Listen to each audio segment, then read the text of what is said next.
বক্তব্য শুরু করার আগে যিনি বক্তব্য রাখছিলেন তারা নির্বাচনের কথা বলছিল।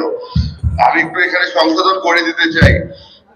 আমরা বর্তমানে নির্বাচনের ব্যাপারে এখন চিন্তা করছি না।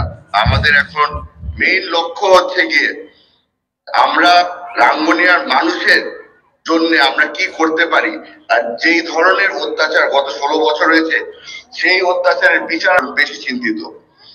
আশা করছি যাদের যাদের উপরে গত 16 বছর নির্যাতন হয়েছে জাতিগুলোকে প্রত্যাহার করতে চেষ্টা করছি, আবার আপনাদের মাঝে নিয়ে আসতে পারি যারা জেলে আটক আছে, সেই চেষ্টা আমরা বর্তমানে করছি।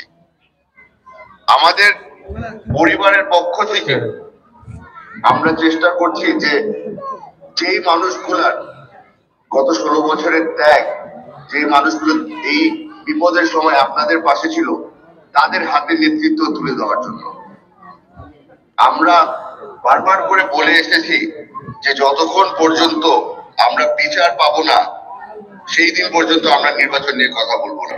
এটা এখনো বলা যাচ্ছে না, সঠিকভাবে বলা যাচ্ছে না। যখনই নির্বাচন হবে, যদি একটা সুষ্ঠু নির্বাচন হয়, সেখানে আমরা যে যাকেই নমিনেশন দেওয়া হয় না কেন আমরা তাদের জন্য কাজ করে যাই।